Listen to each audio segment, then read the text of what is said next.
Sports Connection, sponsored by Sterling Chiropractic. Welcome into Sports Connection. You know, a little birdie, wink wink, told me that this is Brian Webb's 200th episode of Sports Connection. Can't believe they kept me around this long. Me either, I'm just kidding.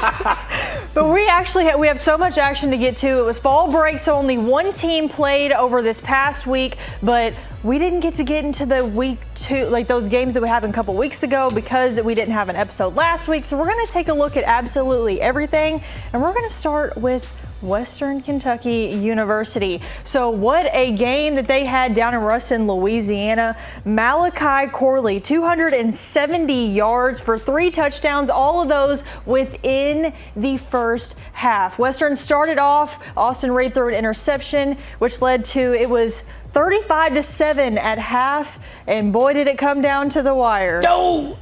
We let him come back. We let him back in. I'll tell you what, though. I mean, Reed, he's 19 or 34. Yep. 297. He had 3 touchdowns. He had that interception you spoke of.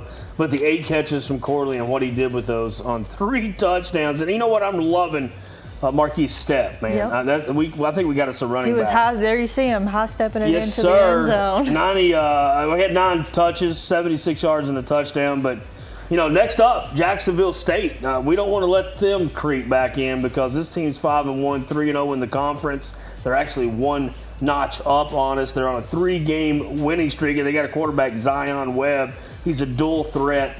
Against MTSU, he was 11 for 21, 2 TDs, had 10 carries for 101 yards and a touchdown, and they got a couple really good receivers down there. So Jacksonville State not going to be one to sleep on. Right, they have some time to prepare because they do have a bye week this week. But we're going to take things back to high school. We did have one game this week, South Warren at Louisville Moore. They ended up taking the game 48-15, moving to 6-1 before a big matchup this week that we'll get into it just a little bit. But Bryce Button, he was absolutely airing it out in this matchup, completing it in dominating fashion. And Brian, we're going to move things back to the week before the game of the week, Franklin Simpson versus Glasgow. Franklin Simpson, they took the win 27-14.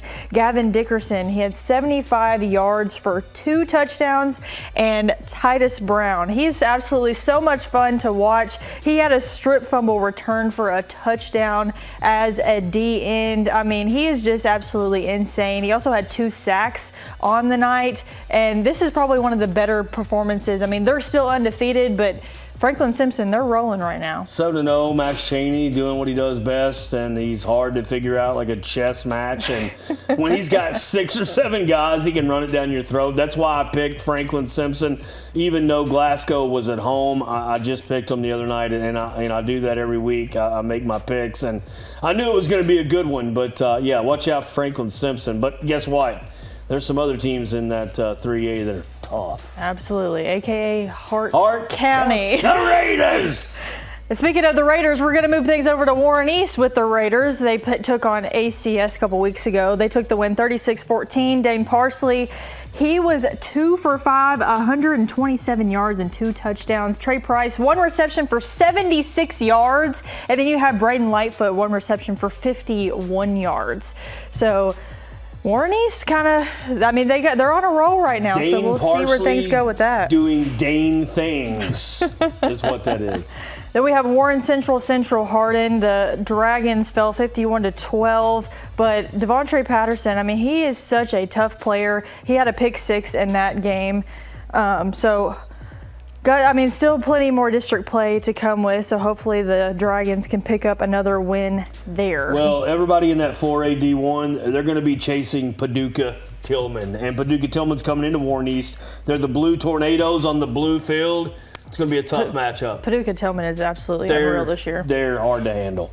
Move it over to, we have Barron County, North Hardin. Barron County, they started off really strong in this matchup. Pretty sure North Hardin had their backup quarterback in, but they ended up falling 29-14.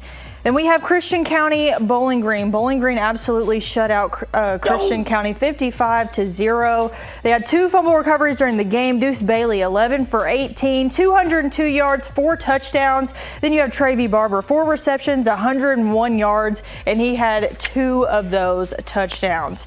Then we got Greenwood, Ohio County. The Gators rolling 56-7. Cam Smith was 11 for 12, 249 yards, 6 touchdowns in this game. Telltale Long, 4 receptions for 156 yards, and 3 of those touchdowns belonged to him.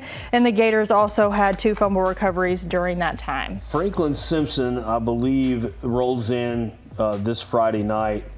I've got Greenwood winning that one. That's going to be really tough. I think I'm going to be the one who's out there, so that's going to be a really tough matchup as we look into it.